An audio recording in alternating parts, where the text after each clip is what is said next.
You're telling me the Assyrian Empire was destroyed by an angel of the Lord in the middle of the night, and they broke camp, and then the Assyrian king withdrew and he was killed by his own sons? How likely is that to have really happened? This is one of those Bible stories, right? Well, here's what we know archaeologically.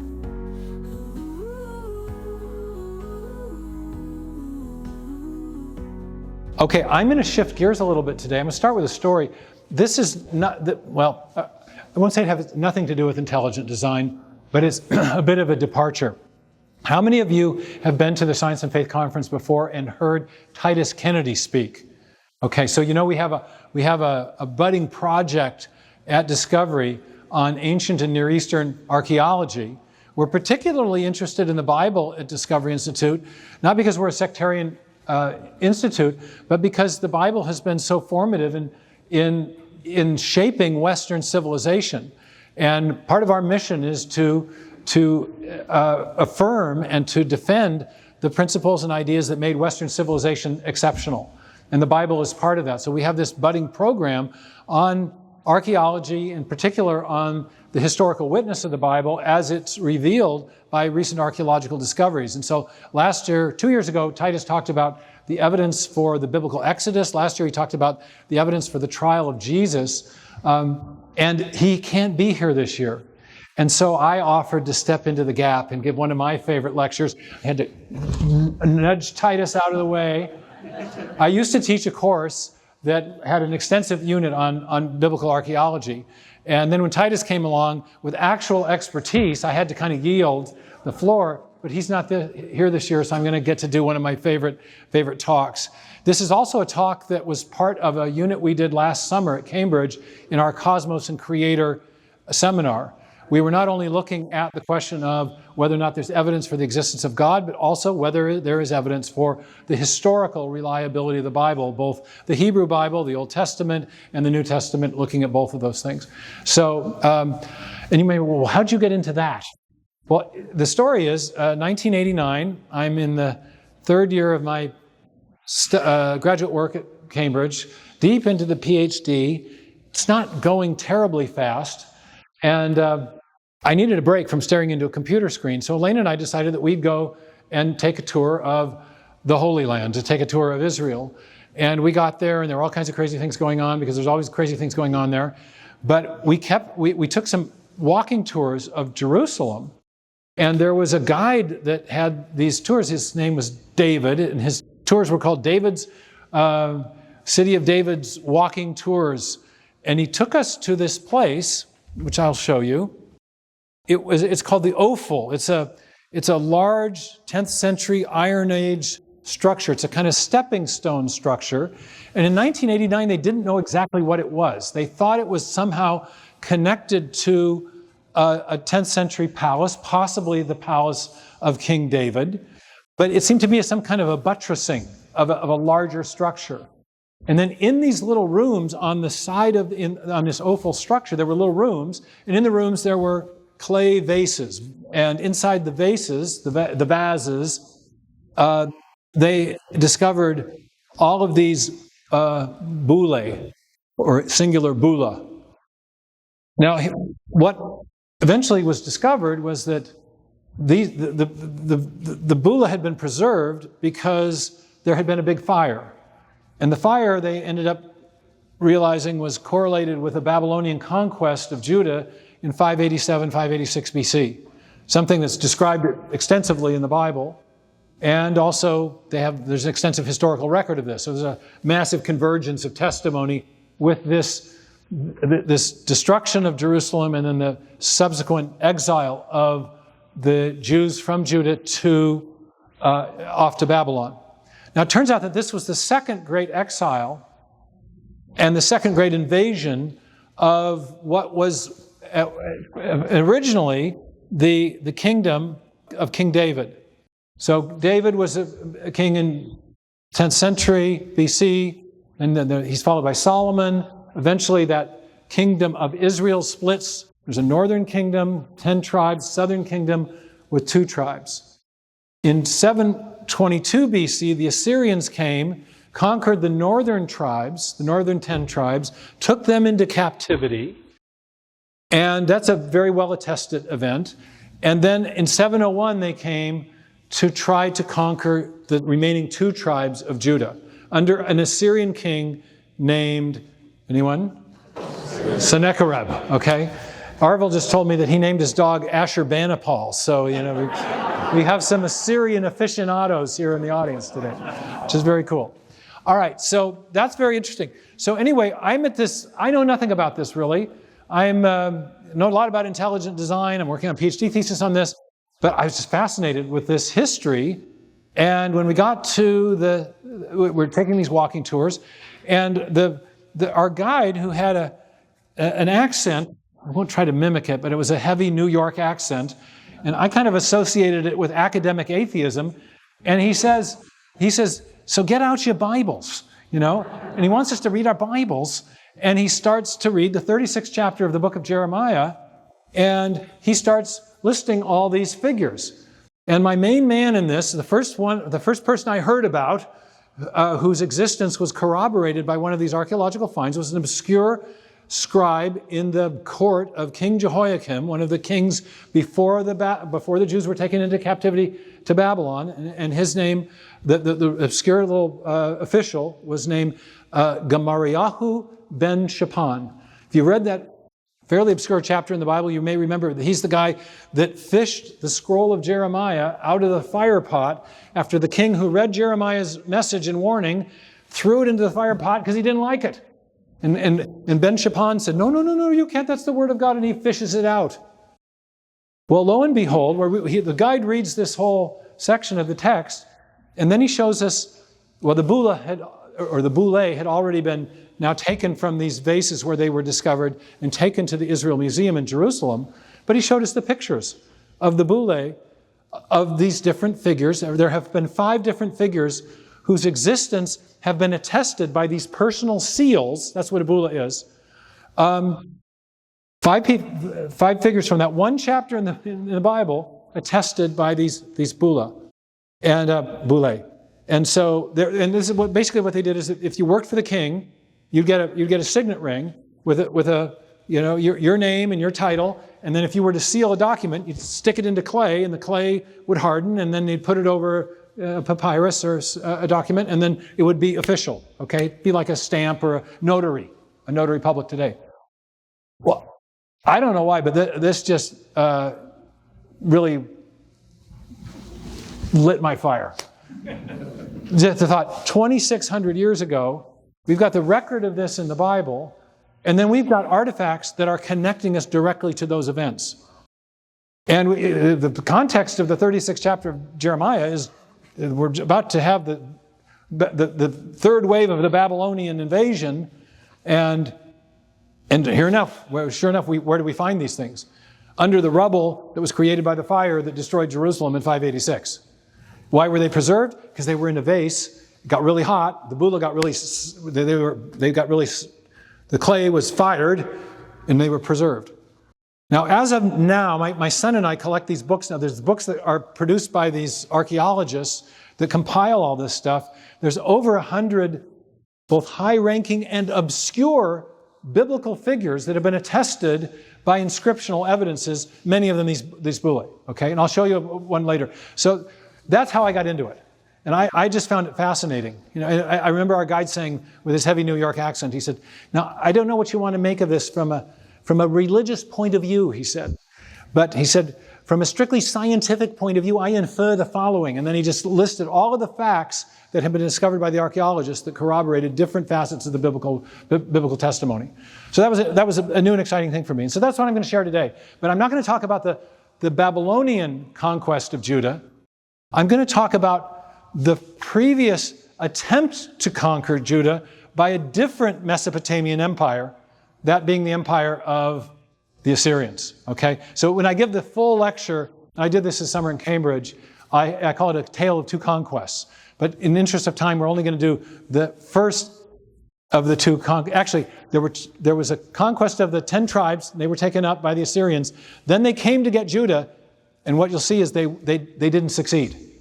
And then the Babylonians came later and they did succeed. So there were two conquests, but one failed conquest, and that's what we're going to talk about today. Okay, so this is the Ophel structure. By the way, just if you know anything about what's going on in Israel with archaeology, they have now discovered the palace. It was discovered by the Israeli archaeologist Elat Mazur in 2005. One of the ways they know it was the Palace of David was all these bullae. Through different generations, you see that this was an administrative center where you had official documents that were being sealed by people who were working for various Judahite kings. So pretty cool. Okay, so we're going to fast forward. Oh yeah, here's my guy, Gemariyahu ben Shaphan. This is his seal. Do you notice anything too about the Hebrew writing? If you know anything about Hebrew, what's the shape of a Hebrew letter today? Okay, they're squared off. And when the Jews came back from Babylon, the way they did their alphabet changed. So this is evidence that this was pre-Babylonian conquest. It's the tilty, really thin Hebrew script. And so this is what we got. Oh, all these guys. I could go on and on, so I won't. All right, so here's our context.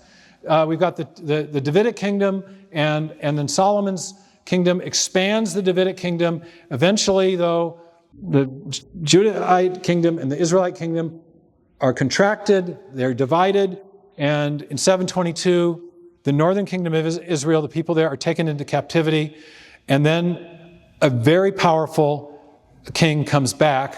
His name is Sennacherib, and Assyria at this time is the greatest empire in the ancient world. It was an empire known for its abject cruelty. We'll see some of the murals depicting the way they treated the conquered, including a practice called impalement, which is just horrific. Okay, so when they come back in 701 to surround this little kingdom, it's serious business. And you can see the size of the Assyrian Empire by this time. It was huge. And according to the book of 2 Kings, when they come in, first in approximately 732 BC, the Assyrian Empire invades the northern kingdom of Israel. Then in 722 BC, Israel is defeated, and the last king of Israel, King Hoshea, is taken captive, and a great number of these Israelites are taken into captivity. Now, I've got a little picture here of the seal, another one of these seals, of King Hoshea, or actually not of Hoshea, he's mentioned on the seal of one of his attendants or administrators, a guy named Abdi. Do you notice anything about the seal? The depiction, the dress, the style, what's it look like? Egyptian, okay? Do you remember that the prophets in the Old Testament were upbraiding, they were confronting the kings of Israel and later the Judahite kings for putting their trust in the Egyptians to save them from the northern superpowers, first Assyria and then Babylon, who were coming. And the prophets speaking in the name of God, saying, don't put your trust in the Egyptians, put your trust in me. Notice the dress. Interesting corroboration of the context that we read about in the Old Testament. Okay, so moving forward now, we get to 701 BC, and the Assyrian Empire returns. Now under a different king, under Sennacherib, and the Bible is very specific. It gives very specific historical information and evidence. And it says here in the 14th year of King Hezekiah, or Hezekiahu, Sennacherib, king of Assyria, came up against the fortified cities of Judah and seized them. So the first bit of historical testimony we get about this is the Assyrians are conquering all the smaller cities around Jerusalem. And in the Assyrian records, we actually have very specific details about this. It tells us that, and this is, you can see this cuneiform prism, it's called. Sometimes it's called the Sennacherib prism. Sometimes it's called the Taylor prism, named for the British archaeologist who discovered it. And this prism records that in 701 BC, there were 46 Judean cities that were conquered by Sennacherib. So the Bible tells us that the Judean cities were conquered. The Assyrian records affirm that and tell us exactly how many, and even tell us how many people were taken into captivity, 201,150. And there are other Assyrian documents that also record other campaigns of Sennacherib during this time. Now, if you're interested in this, and this was really fun this summer, we had 48 students from, I think Elaine said 11 countries in our summer course. And we did a whole week on the archaeology of the Near East and of the Bible. And we took them after I gave this lecture on a Friday. On the Saturday, we went to the British Museum to see a lot of this evidence, including the Taylor Prism. And this is the Assyrian room. So if you have ever chance, if you're in London, this is well worth doing. So here's what we know. This is on this Taylor Prism. This is a direct quote from King Sennacherib. He says, "As for Hezekiah, the Judean, who did not submit to my yoke, I surrounded and conquered 46 of his strong-walled towns by leveling with battering rams and by bringing up siege engines. 200,150 people I brought away from them and counted as spoils."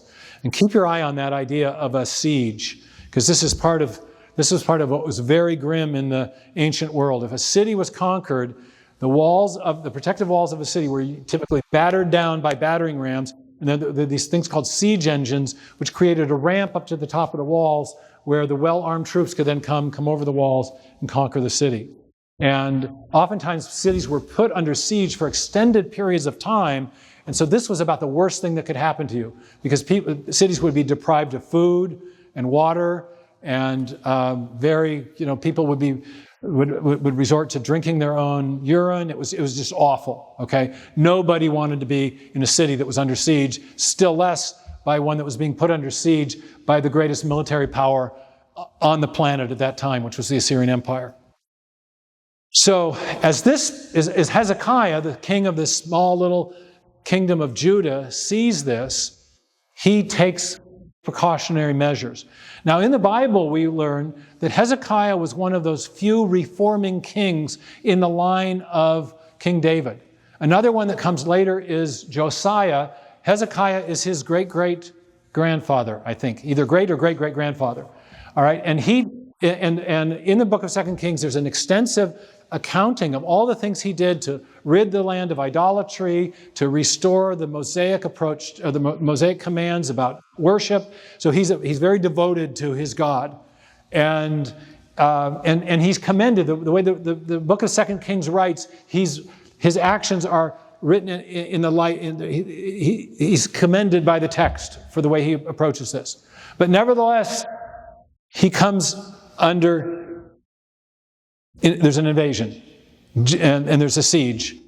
And so as he sees the other cities of Jerusalem falling, the text tells us that he does two things, very smart things. First, he secures a water supply by redirecting a spring that was outside the city walls of Jerusalem at that time, the Gihon Spring, and he redirects the water and creates a tunnel that brings the water into the city underground.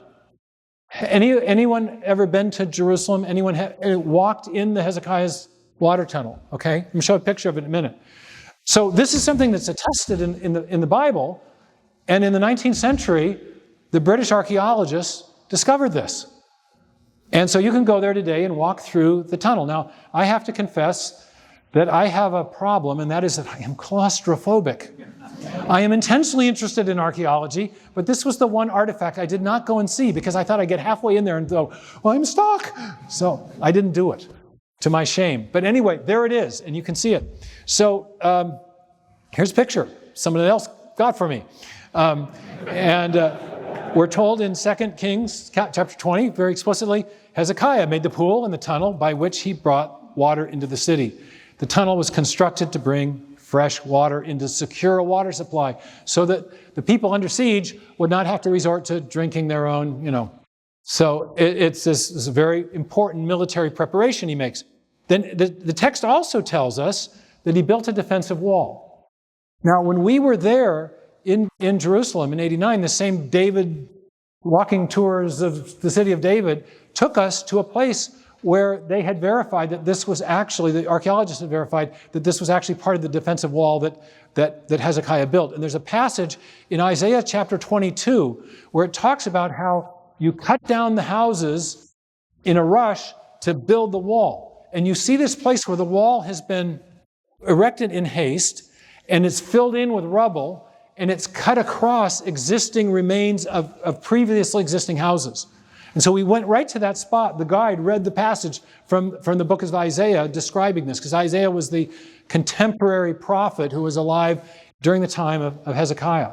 So these two things we read in the Bible, one of them fairly with a wall, fairly obscure, and we've actually found archaeological evidence that Hezekiah did in fact do those exact things. We also have found evidence that he enacted various religious reforms having to do with the way altars were constructed. And those have been discovered at a place called Arad. So lots of points of agreement already. You can kind of see where I'm going with this. It's a kind of lecture on convergence. It's a convergence of testimony between the biblical record, making certain factual claims, and what we have discovered either archaeologically or through the documentary history recorded by, in this case, the Assyrians. And what we're going to see as the lecture concludes is there are multiple points of agreement. We're already seeing some. Now, the story gets even more, well, back to the water tunnel. It's really a fascinating feat of engineering. And I know we have a lot of engineers here because for the longest time, the archaeologists couldn't figure out how they had done this, because there's a record of an inscription explaining how pick meant pick and axe meant axe. That there were two groups, apparently, building the tunnel from two different directions, and they were able to find each other subterranean, underground. And the best theory that the archaeologists have now is that they were following a kind of maybe a common mineral seam that suggests that they trusted would eventually meet up. However they did it, they didn't have GPS, it met up. And then when they did, it records that the water flows. And here's what the inscription says. It's lovely. It says, the stone cutters struck each man towards his fellow, axe against axe, and the water flowed from the source of the pool for 1,200 cubits. And 100 cubits was the height of the rock above the head of the stone cutters. So they're way underground. Cubit was roughly 18 inches. So this is 150 feet above ground, or below ground. So this is really a feat of a great ancient feat of engineering. And we have the evidence that this took place just as the Bible described it. Now the story gets a bit more poignant and intense.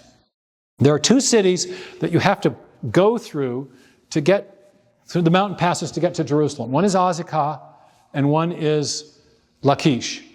And in the Assyrian records, we learn that after Sennacherib conquered the first batch of these strong-walled cities, he then goes to Azekah, and he conquers that. We don't read about that conquest specifically in the biblical text, but then we read a lot about the next place, which is Lachish. And there was a pitched battle there, and we have Assyrian murals commemorating their conquest of this city. And they're in the British Museum, and you can see them. And they depict the siege ramps. They depict, alas, the impalement of the conquered. And we read about this battle in 2 Chronicles and in 2 Kings. Here's the 2 Chronicles passage. Sennacherib, king of Assyria, sent his servants to Jerusalem while he was besieging Lachish. Okay, so basically they conquer Lachish, and then he's got his eye, Sennacherib has his eye on the Big Apple. He wants to go to Jerusalem and conquer the capital city. He's got the 46 strong-walled cities. He's got the mountain pass cities conquered. Now, nothing remains but for him to go and conquer the remaining city. Now, this is the most dominant empire on earth at the time. Jerusalem is a town of several thousand people at most. And what are the odds? What are the odds that Jerusalem could withstand such a siege? The Bible, interestingly, says that Jerusalem was delivered, that Sennacherib failed, that there was a supernatural intervention, and the city was not conquered. From a secular archaeological point of view, just reading that text, that's kind of hard to believe, except that the secular archaeological data tells the same story. In slightly different terms, but in ways that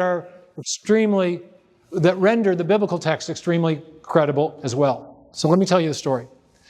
What happens is, after Lachish falls, then we have here, Lachish guards the mountain pass and canyons that lead up to Jerusalem. In order to lay siege on Jerusalem, an invading army would first have to take Lachish. So, here's depicted. You can see the siege ramps. the Assyrian soldiers. When you're in the British Museum, you can look right up close. You can see their style of dress, their style of beard. It's all very realistic. I mean, the Assyrian artists and sculptors were incredible. So they commemorate this. There were hundreds of arrowheads found at Lachish. We happened to go there on a discovery tour in 19, and Titus took us to this site and gave us some really amazing lectures about what was found. 1,500 skulls were also discovered in one of the caves near the site from that period. You can see these guys look really fierce, these Assyrian archers and slingers.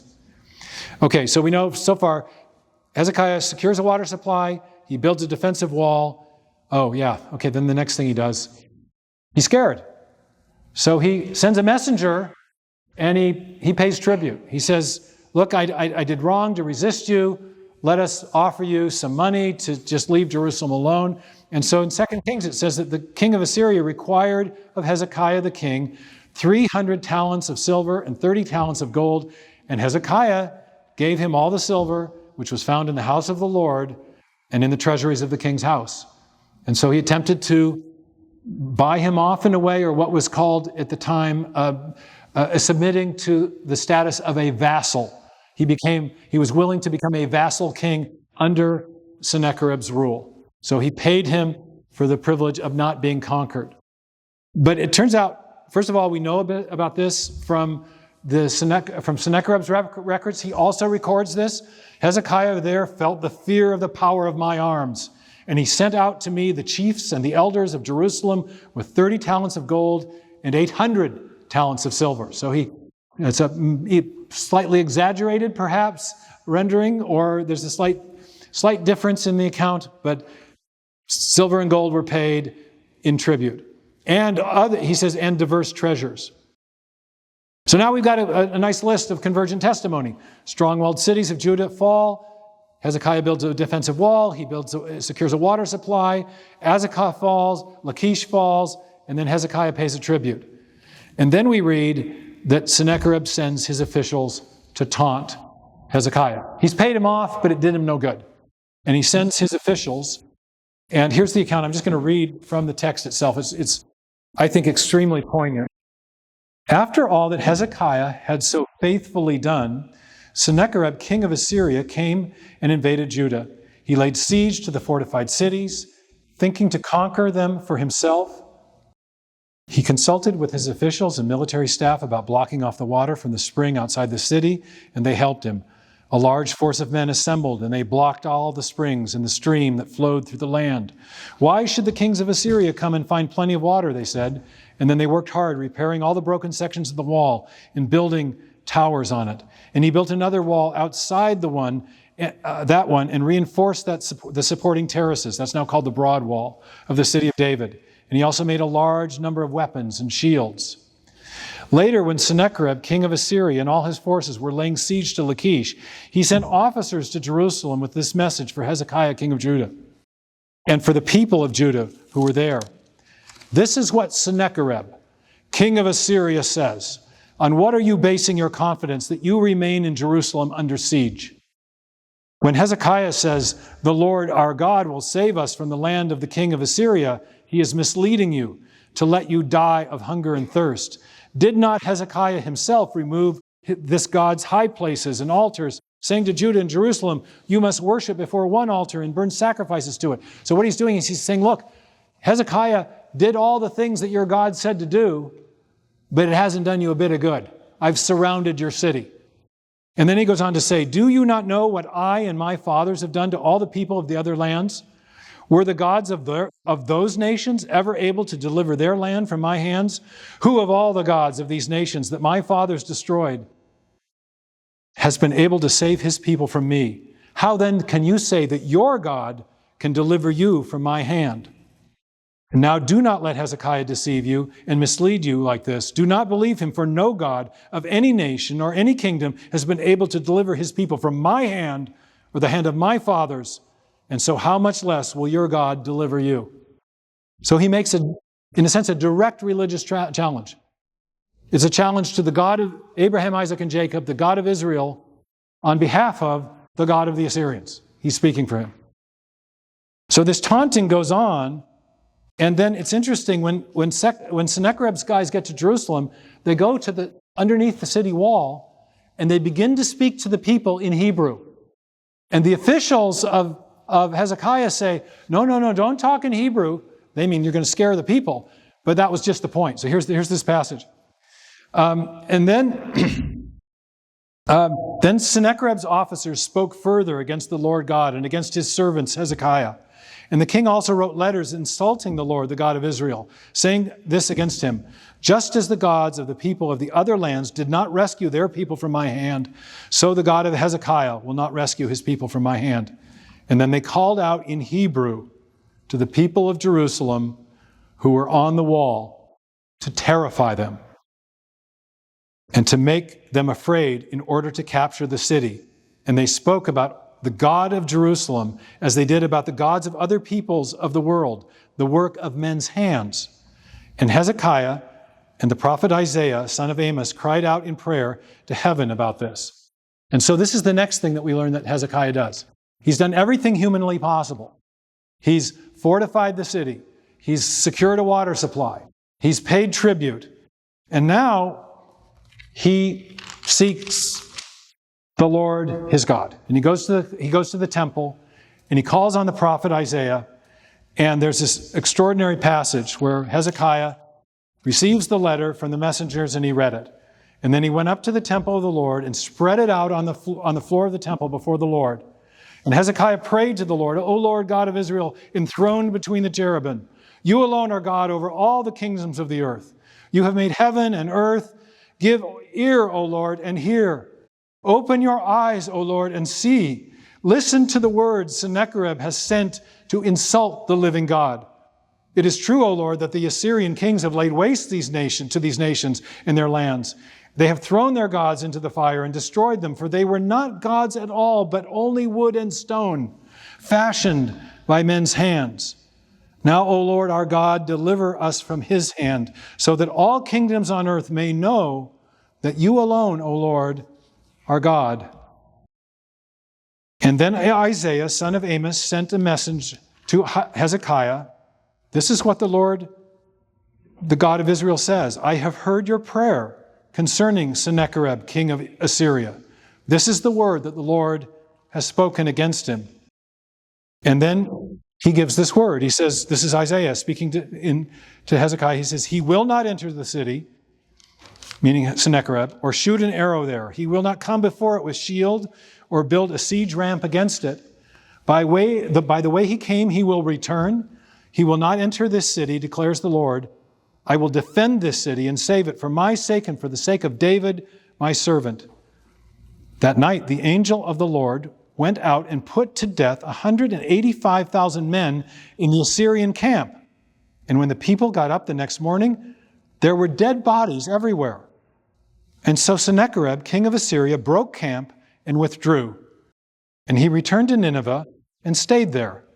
And one day, while he was worshiping in the temple of his god Nisroch, his sons, Adramelech and Sherezer, cut him down with the sword, and they escaped to the land of Erat, and Esarhaddon, his other son, succeeded him as king. Now, if I had just read this text without knowing anything about ancient history, this would be one of those head-scratching passages where you'd think, yeah, but did that really happen? You're telling me the Assyrian Empire was destroyed by an angel of the Lord in the middle of the night, and they broke camp, and then the Assyrian king withdrew, and he was killed by his own sons? How likely is that to have really happened? This is one of those Bible stories, right? Well, here's what we know archaeologically. All these things that I've already mentioned, convergence of testimony. We read that Hezekiah consults with the prophet Isaiah, and then we learn of this supernatural deliverance. What do the Assyrian records say? Well, it's very interesting. On the Taylor prism, Sennacherib says of Jerusalem and of Hezekiah, he himself, Hezekiah, I shut up, the antecedent to this is his discussion of Hezekiah. He says, he himself I shut up in Jerusalem, his royal city like a bird in a cage. Fear of my lordly splendor overwhelmed that Hezekiah. The warriors and select troops he had brought in to strengthen his royal city, they did not fight. They did not even fight.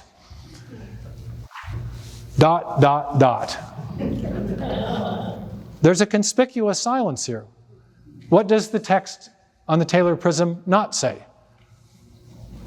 It never mentions that the city was conquered. Guess what we know? The city was not conquered until the Babylonians came 120 years later. The archaeology is really clear. The burn layer's Babylonian. And we also know when you go to Nineveh, where all these Assyrian things were discovered, 2 Chronicles records the same thing, that when Sennacherib withdrew, that he was killed by his own sons. There's actually a record of that in the Assyrian records. That Sennacherib, king of Assyria, departed and returned home and lived at Nineveh. It came about as he was worshiping, this is Isaiah, sorry, he's saying the same thing, but on the Taylor Prism and on the Chronicle of Nabonassar, line 34, Sennacherib's assassination by his own sons is recorded in an Assyrian stele. So we have a convergence of testimony. Both the Assyrians and the biblical record record that he was killed by his own sons. This is something we noticed when we were in the British Museum with Titus. When you see the mural, this is, you notice that there's a guy in a chair. This is depicting Sennacherib sitting, commanding his troops at Nineveh. You see some of his attendants, his officers coming to him. What do you notice about Sennacherib's face? This was discovered in Nineveh by British archaeologists in the 19th century. It's been defaced. Now, I never, in any of the reading I've done on this, no archaeologist has ever pointed this out, but when we were there, we noticed this. Could this be the result of the Assyrians themselves being embarrassed by his defeat? This was often, you found this with the Egyptian records too. If Egyptian kings were defeated, then their memory was erased. Very common in the ancient world. Don't know that that's what's going on here, but it's certainly consistent with what we know. So just in conclusion then, if we look at this biblical story, let's now call it an historical account, we have all this convergent testimony. Hezekiah fortified his city walls. He secured a water supply. He paid tribute to King Sennacherib. We have evidence of the religious reforms that he enacted. Sennacherib conquered the walled cities of Judah. He did not conquer Jerusalem, and he was killed by his two rebellious sons. And on top of all of that, if we can come back to the issue of the bula, or the boule, plural, there have been three boule of Hezekiah, son of Ahaz, discovered in Jerusalem. Two of them are unprovenanced. They turned up on the antiquities market. The script matches the time. They give every evidence of being authentic, but we can't verify that in the same way as if the archaeologists had discovered the artifact in a dig. But a third bula of Hezekiah has turned up, not in the antiquities market, but it's been discovered in situ, as the archaeologists say. And it's been attested. It is well attested, and here's a picture of it. This provenanced, that means found in situ, and we can verify the layer where it's found, therefore we can date it. A provenanced Hezekiah bula found recently in a layer of the 8th to 7th century BC at the Ophel area in Jerusalem, where those other things were found that I told you about, near a city gate, an administrative building. So we actually absolutely know this guy was a real figure of history from multiple sources, Assyrian, biblical, and now even his personal effects have turned up in the historical record. So to me, this is just a fascinating story of archaeological discoveries corroborating the historical reliability of the Bible. And we've had one lecture on this in the last few years because it seems appropriate for a conference on science and faith. So I'll stop there.